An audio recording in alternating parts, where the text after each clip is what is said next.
happened with Natasha and Akpabio, I believe it won't happen naturally if it was a man. When he was a governor, I gave him thumbs up. But as a Senate president, Baba, you need to work hard.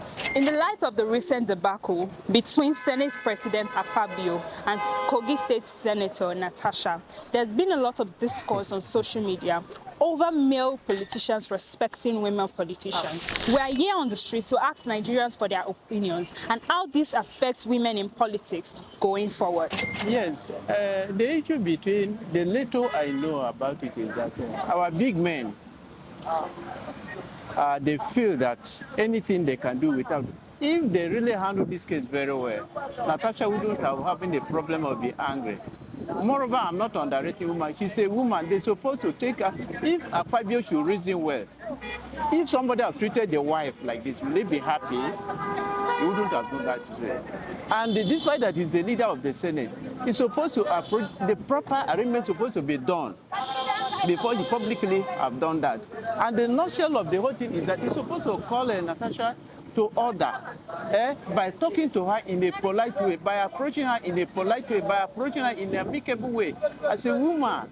So the way he has handled it, he didn't handle it properly. And they've been a number 2 or number 3 citizen. He's not supposed to behave like that at all. What happened with Natasha and Akpabio, I believe it won't happen naturally if it was a man.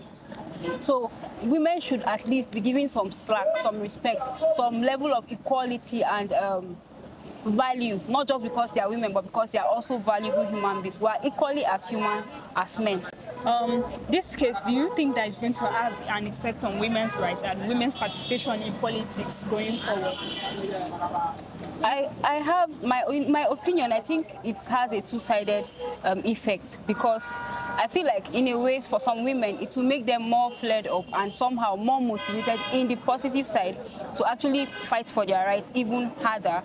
While in other cases, that's for people who are a lot more courageous or strong, and in other cases, for people who are not very strong or don't have that much stamina or that confidence, it may make them back down. If you notice, when she was talking, it's because of the pressure was too much. The intimidation is too much for her there. So if women, now women supporting women, definitely there are women that still hate women. The problem of a woman is a woman sometimes. Most of the time, the problem of a woman is a woman. So the intimidation is too much in the house. She cannot be the only voice there. I was expecting other women will join her in the fight. Natasha is not the only woman in the Senate, and going by the recent happenings, I think there was altercation too between the Senate President and the other lady representing Abuja. So what I just say, going forward, I think Senate President should handle the situation better so that women won't feel like maybe they are a bit disregarded or disrespected. Okay, personally, I believe it has to do with temperament. It has to do with approach, because a video was trending online concerning a similar case with Bukola Saraki, His Excellency, and how it happened between him and Akpabio. And I come to understand that it has to do with temperament, his inclination. But to me, it's not like the female folks are being sidelined. No, I don't see that way. It's personal. It's just with it's a disposition of His Excellency, Akpabio. So you don't feel that women in politics get disrespected or disregarded because of their gender? No, I don't think so. I don't think so. This thing is personal. It's personal. I don't think so. So I see it's a personal issue between them. So they are meant to settle it off the camera. It's meant to settle off the camera because Senator Natasha wasn't the first female to be a senator. So she wasn't the first, and she won't definitely be the last. And this thing has happened. I might even say that all these, what prompted all those things was the what was it called? What the statement or the derogatory statement that Akpabio made, that she referred Senator Akpabio as a club girl, something like that. A lot of people felt that she could have as well managed the situation a bit better than the way she spoke out. So how do you feel about this? According to her, she said that this thing is not first nor second. That means she has been enjoying something, so she has to bust out. Yes, and she bust out is good so that they can address the area.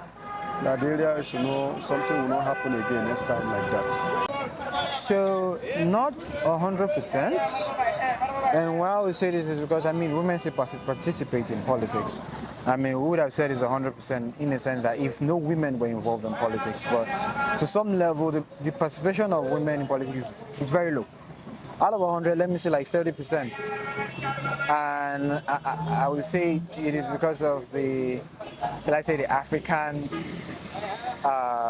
mentality of, oh, not all women have the strength to be on the power, or not all women have the strength to take certain decisions in politics. So yeah, it's a little bit marginalized, yes. In the wake of citizens clamoring for more participation of women in the Senate and House of Assembly, there is need for the male politicians to regard and respect their women politicians the same way they would do to their male counterparts. The discussion doesn't end here. Don't forget to like, share, and comment on our video. Thank you.